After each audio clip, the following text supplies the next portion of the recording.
എങ്ങനെയാണ് താഴെ എഴുതേണ്ടത് നിങ്ങൾക്ക് അറിയണ്ടേ? നോക്കൂ, നമ്മൾ ആദ്യം വലത് ഭാഗത്ത് നിന്ന് ഇങ്ങനെ സ്റ്റാർട്ട് ചെയ്യാം. ഓക്കെ, ഇങ്ങനെ സ്റ്റാർട്ട് ചെയ്തിട്ട് ഓക്കെ.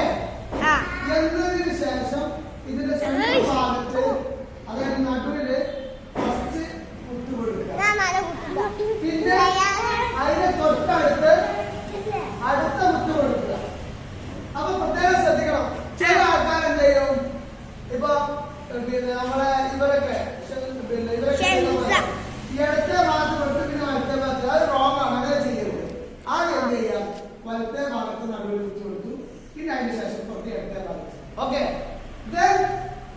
എന്ത് ചെയ്യാം, 10 എവിടുന്നാ ഇടേണ്ടത്? മുകളിൽ നിന്ന് താഴോട്ട്. ഓക്കെ, ക്ലിയർ അല്ലേ? മുകളിൽ നിന്ന് താഴോട്ട്. അതിന് ചില ആൾക്കാർക്ക് അറിയാതെ സ്ട്രൈറ്റ് ആക്കി വരും, അത് ശരിയല്ല. മുകളിൽ നിന്ന് താഴോട്ട്. വേറൊരു തെറ്റ് ചില ആൾക്കാർ വരും, ഈ താഴത്ത് നിന്ന് മുകളിലേക്ക് വരണം, അതും റോങ് ആണ്. അപ്പൊ നമ്മൾ എന്ത് ചെയ്യണം, വലത് ഭാഗത്ത് ഇടത് ഭാഗത്തേക്ക് അത് തന്നെ മുകളിൽ നിന്ന് താഴോട്ട്, അല്ലാതെ എന്തല്ല നേരെ സ്ട്രൈറ്റ് ആയിട്ടല്ല. മനസ്സിലായോ? ഒരിക്കൽ കൂടി നമ്മൾ നോക്കിയല്ലേ? ശ്രദ്ധിക്കൂ, നോക്കൂ, എഴുതാ നോക്കൂ.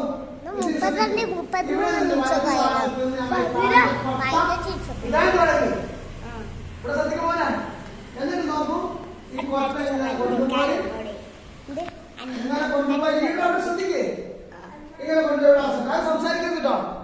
ശ്രദ്ധിക്കൂ.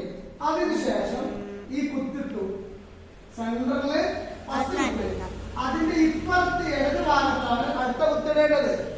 ഓക്കെ, കുത്തിട്ടു നമ്മൾ കുറെ ഇട്ടത് കാണുന്നു. കുത്തിട്ടു ഒരു കുത്തിട്ടാണ് കിട്ടോ.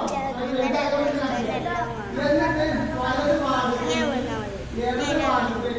മുകളിൽ നിന്ന് താഴോട്ട് 10 വരച്ചു. എന്തായി?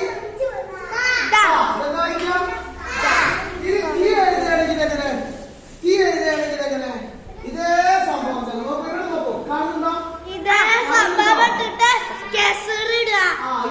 സംഭവം. അതെ, നമ്മളെ റയ്യാൻ പറഞ്ഞ പോലെ ആദ്യം ഇങ്ങനെ വരച്ചു കേട്ടോ. എങ്ങനെ വരച്ചു? വലത് ഭാഗത്ത് നിന്ന് ഇടത് ഭാഗത്തേക്ക് ഒരു പട്ട വരച്ചു. ഓക്കെ, സിമ്പിൾ ആയിട്ട്. എന്നിട്ട് ഒരു കുത്തി സെന്ററിൽ ഇട്ടു, അതിന്റെ ഇപ്പുറത്ത് ഒരു കുത്തിട്ടു.